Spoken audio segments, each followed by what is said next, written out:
আছো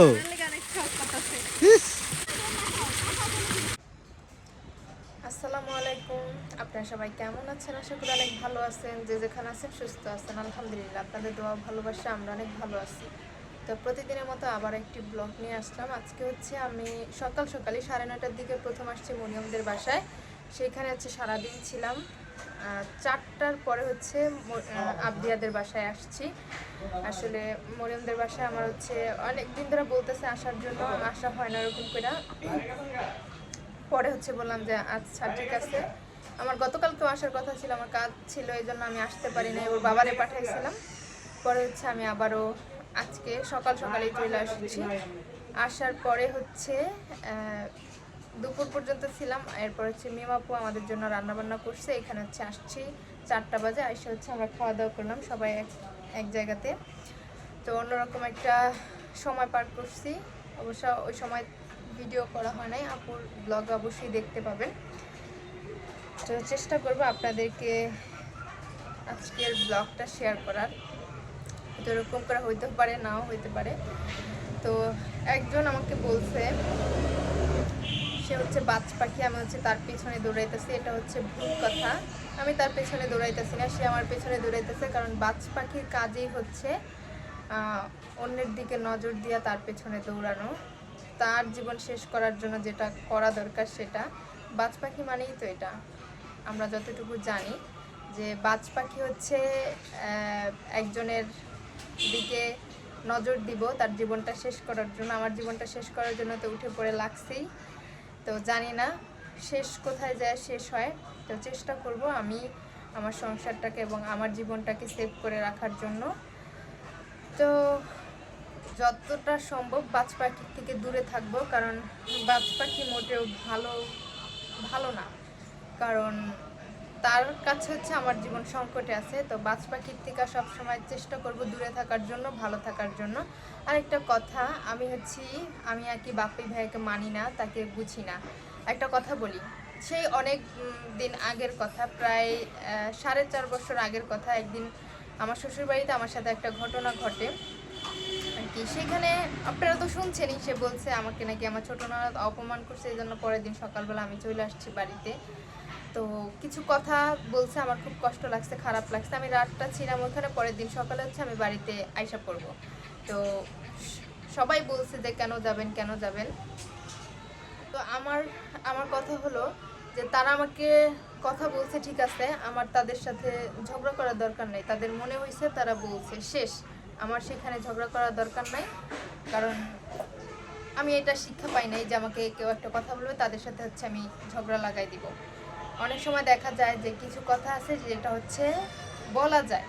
আমি তাদের সাথে ঝগড়া করি নাই, আমি হচ্ছি পরের দিন সকালবেলা বাড়িতে আসার জন্য।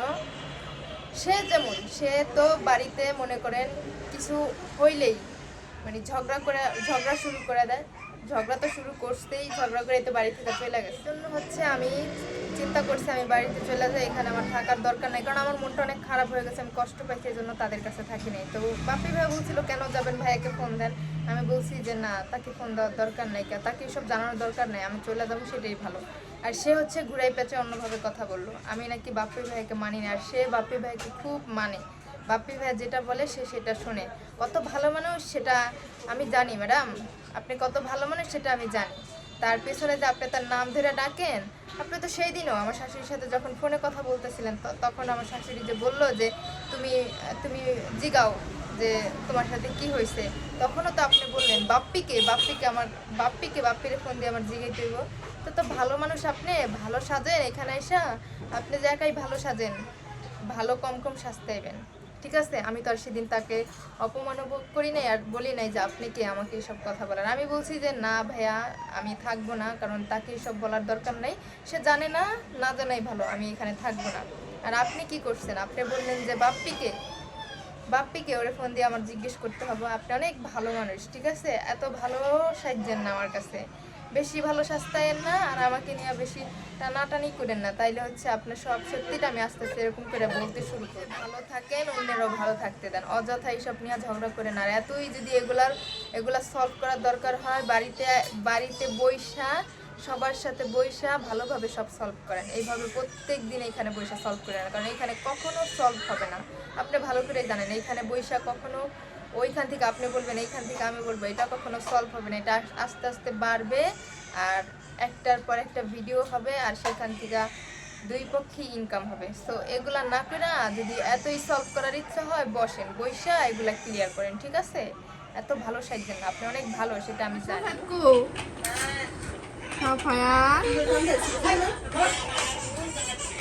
সাফায়া তুমি রাগ করছো নি বাবা? রাগ করছো? আল্লাহ রে, তুমি রাগ করছো বাবা? না তুমি মারছি দি বাইরে? হ্যাঁ তুমি তো মারলা বাইরে। তোমার রেখে দাও, রেখে দাও, রেখে দাও, দাও দাও দাও, রাখাছো রাখাছো। কিসব বিয়ে নিল কি হয়েছে? কি ঝামেলা কি? জানি কি কমেন্ট করছে।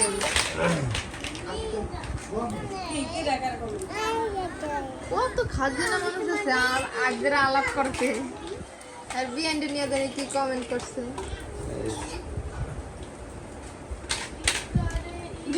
কালকে এটা যদি আপনার ছোট বই হয় তাহলে আপনার বয়স কত? খালি ইধারটাই বয়স করা কম দেবে। কত মানুষ আছে ফাপটা দুনিয়া, বাইরে যাবে বলে করতে ইয়ে পুরসভা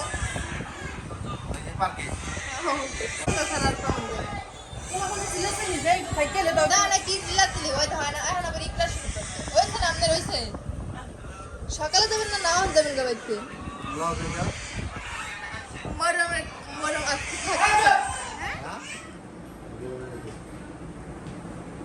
এখন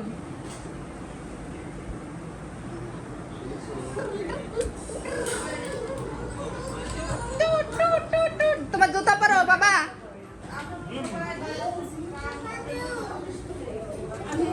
আমি না রাব্বির গামছা আনছিলাম, নিছো? গামছা নিছো? তো গামছা এই জায়গায় থুইছিলাম। আমার মায়ের ডাইতে আনছি বৃষ্টি দেখতে। খাবার নিয়ে গেলি যখন তোর নেস নাই?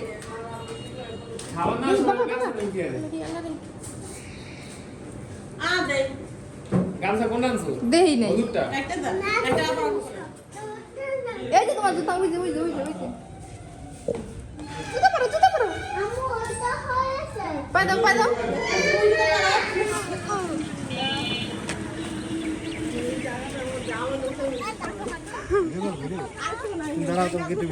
আর কেউ নাই, শেষ।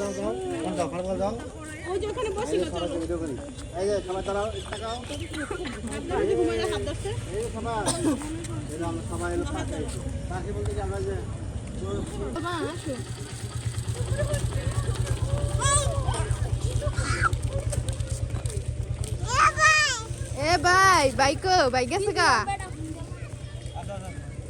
এ ভাই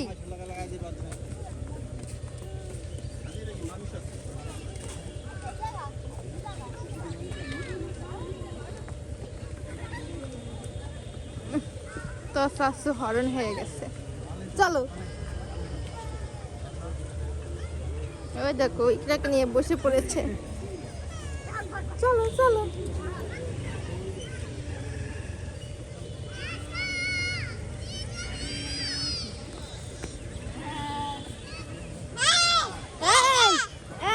আরে রাইট খাইছিস কে?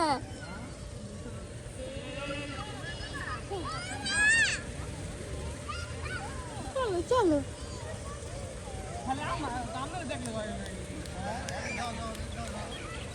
আসো।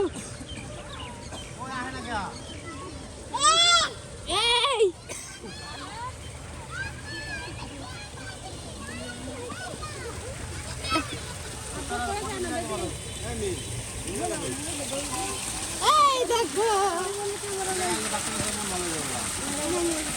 আমার সাফায়াত কো। ধরো না, আমি না দাঁড়াও।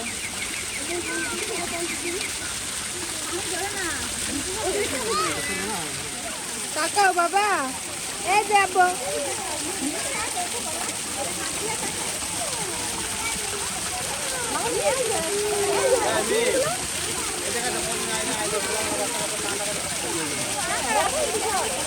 বাবা এই যে সাফায়াত তাকাও তাকাও এদিক তাকাও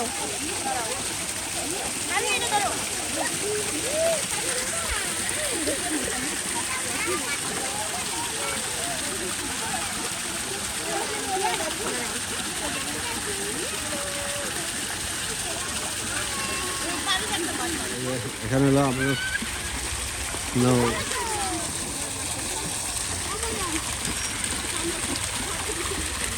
না সন্ধ্যায় বসছে একবারে আজান দিয়ে দেবে কিছুক্ষণের মধ্যে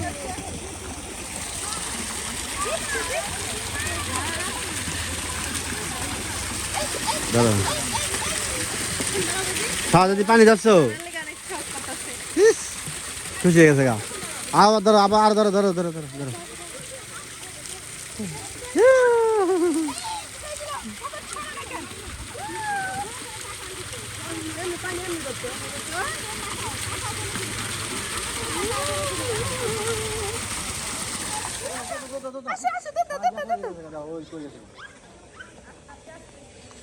আসো আসো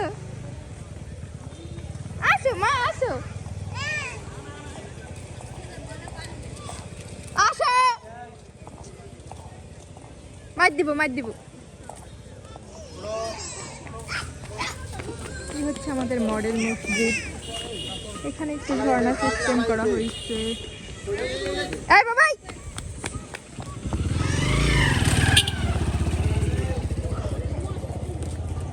মশা দমের মশা চল আমরা ওখানে ছবি তুলবো আসে আসে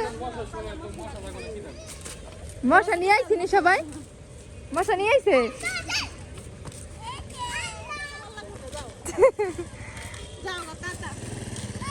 চলো চলো টাটা দিছো গান না তা দাও কি গামা গামছা আমার সাজা দি কি গামাটা গামছে ও টাটা দিব চলো চলো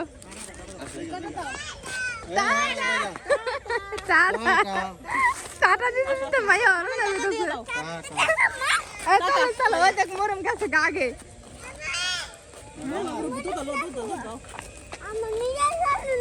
তোমার নিয়ে গেল না